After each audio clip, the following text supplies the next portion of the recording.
अयोध्या में राम जन्मभूमि मंदिर के लिए कर्नाटक से मूर्तियों के आगमन और उनके योगदान का गहरा धार्मिक और सांस्कृतिक महत्व रहा है। दिसंबर 2025 की हालिया रिपोर्ट्स के अनुसार कर्नाटक के एक अज्ञात भक्त ने भगवान राम की एक अत्यंत भव्य और बहुमूल्य मूर्ति अयोध्या भेजी है, जिसने देश भर का ध्यान अपनी ओर आकर्षित किया है। दिसंबर 2025 में कर्नाटक से अयोध्या पहुंची यह मूर्ति लगभग 500 किलोग्राम 5 क्विंटल वजन की है और इसकी अनुमानित लागत 200 करोड़ तक बताई जा रही है। यह 10 फीट ऊंची और 8 फीट चौड़ी प्रतिमा सोने, चांदी और हीरों जैसे कीमती रत्नों से जड़ित है। इसे पारंपरिक दक्षिण भारतीय मूर्तिकला शैली में तैयार किया गया है। इस भव्य प्रतिमा को राम जन्मभूमि परिसर में संत तुलसीदास मंदिर के समीप अंगटीला पर स्थापित किए जाने की संभावना है। इस मूर्ति के प्रतिष्ठा कार्यक्रम 29 दिसंबर 2025 से 2 जनवरी 2026 तक आयोजित किए जाने की योजना है, जिसमें देश भर के संतों और महंतों के शामिल होने की उम्मीद है। अयोध्या के राम मंदिर में कर्नाटक का योगदान 2025 की इस नई मूर्ति से कहीं पहले से शुरू हो चुका था। गर्भगृह में स्थापित 51 इंच की श्याम वर्ण की मुख्य मूर्ति को भी कर्नाटक मैसूर के ही प्रसिद्ध मूर्तिकार अरुण योगीराज ने बनाया था। यह मूर्ति कृष्णशिला नेलिरे पत्थरों से निर्मित है,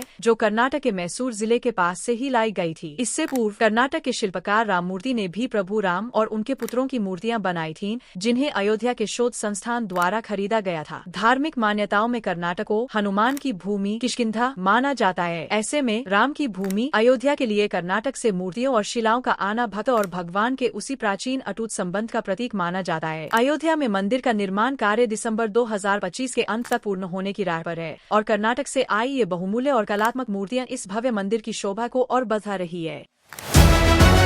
मध्य प्रदेश में इस समय SIR यानी विशेष गहन पुनरीक्षण की प्रक्रिया चर्चा के केंद्र में है। निर्वाचन आयोग द्वारा आज 23 दिसंबर 2025 को मध्य प्रदेश और छत्तीसगढ़ के लिए मतदाता सूची का फाइनल ड्राफ्ट जारी किया जा रहा है। इस अभियान के तहत मध्य प्रदेश की मतदाता सूची में बड़ी सफाई की जा रही है। रिपोर्टों के अनुसार राज्य में लगभग 25 लाख मतदाताओं के नाम सूची से काटे जा सकते हैं। इसका मुख्य कारण जानकारी का सही न होना, नो मैपिंग या एक से अधिक स्थानों पर नाम दर्ज होना बताया जा रहा है। चुनाव आयोग का कहना है कि यह एक सफाई अभियान है ताकि भविष्य के चुनावों को अधिक पारदर्शी और निष्पक्ष बनाया जा सके। इस प्रक्रिया में BLO बूथ लेवल अधिकारी द्वारा घर घर जाकर सत्यापन किया गया है। मतदाता सूची से इतनी बड़ी संख्या में नाम कटने पर राजनीति भी गर्मा गई है। कांग्रेस और अन्य विपक्षी दलों ने इस पर सवाल उठाए हैं और इसे राजनीतिक साजिश बताया है। दलों का कहना है कि वे BLO द्वारा काटे गए नामों का स्वयं सत्यापन करेंगे। मतदाता चुनाव आयोग के आधिकारिक ऐप या वेबसाइट के जरिए अपना नाम ड्राफ्ट रोल में देख सकते हैं। यदि किसी का नाम गलती से कट गया है या कोई आपत्ति है तो उसे दर्ज कराने के लिए ERO स्तर पर मौका दिया जाएगा। अंतिम मतदाता सूची 7 फरवरी 2026 को प्रकाशित की जाएगी। सपा समाजवादी पार्टी 2027 चुनाव की तैयारी। इसी बीच पड़ोसी राज्य उत्तर प्रदेश में भी 2027 के विधानसभा चुनाव की हलचल तेज हो गई है। समाजवादी पार्टी सपा ने जिताऊ और टिकाऊ उम्मीदवारों की पहचान के लिए सर्वे शुरू कर दिया है। अखिलेश यादव ने संकेत दिए हैं कि वे चुनाव से काफी पहले ही प्रत्याशियों की घोषणा कर देंगे ताकि वे मजबूती से चुनाव लड़ सकें।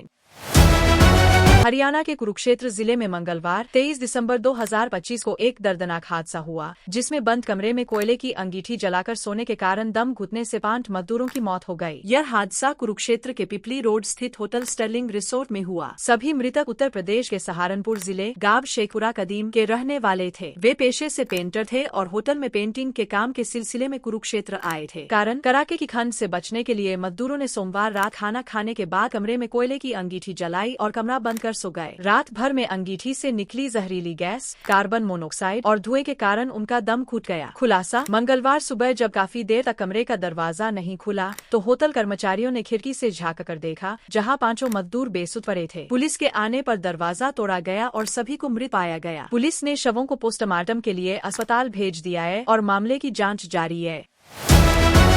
राजस्थान में अरावली पर्वत श्रृंखला में खनन को मंजूरी मिलने से नाराज लोगों ने सोमवार को प्रदर्शन किया। कांग्रेस और सामाजिक संगठनों के लोगों की उदयपुर कलेक्ट्रेट में पुलिस से धक्कामुक्की हुई। इस दौरान कार्यकर्ताओं ने जमकर नारेबाजी की। यहाँ पुलिस ने कुछ कार्यकर्ताओं को अरेस्ट भी कर लिया। सीकर में 945 मीटर ऊंचाई पर स्थित हर्ष पर्वत पर प्रदर्शन किया गया। अलवर में नेता प्रतिपक्ष टीकाराम जूली ने कहा, राजस्थान के लिए अरावली फेफड़े के समान है। इस फैसले को वापस लेना होगा, नहीं तो कांग्रेस उग्र आंदोलन करेगी। जोधपुर में एनएसयूआई कार्यकर्ता प्रदर्शन के दौरान बैरिकेड्स पर चढ़ गए। पुलिस ने लाठी चलाकर भीड़ को खदेड़ा। 20 नवंबर 2025 को सुप्रीम कोर्ट के फैसले के अनुसार जमीन से 100 मीटर या उससे अधिक ऊंचाई वाली भू आकृति को ही अरावली पहाड़ी माना जाएगा। इस मानक से अरावली की 90% से ज्यादा पहाड़ियां संरक्षण के दायरे से बाहर हो जाएगी। इस फैसले के बाद अरावली को बचाने की आवाजें तेज हो गई। उदयपुर में कई संगठन कलेक्ट्रेट पर प्रदर्शन कर अरावली बचाने के लिए एकजुट हुए। कांग्रेस कार्यकर्ता, करनी सेना, फाइनेंस ग्रुप और कई समाजों के लोगों ने कहा कि सुप्रीम कोर्ट के आदेश को वापस लिया जाए, नहीं तो उग्र प्रदर्शन किया जाएगा। इस बीच कलेक्ट्रेट पर कांग्रेसी कार्यकर्ताओं और पुलिस के बीच धक्कामुक्की भी हो गई। अलवर में नेता प्रतिपक्ष टीकाराम जूली ने कहा कि अरावली राजस्थान का फेफड़ा है, सरकार इसे खत्म करना चाहती है। मैं चैलेंज करता हूँ, इस अरावली को खत्म नहीं होने देंगे। सीकर में पर्यावरण प्रेमी पवन ढाका ने कहा कि इंसान को निकालकर उसके घर को तोड़ दिया जाए तो वह कहाँ पर जाएगा। इंसान तो फिर भी कोई झोपड़ी बना लेगा, लेकिन यह जीव जंतु क्या करेंगे।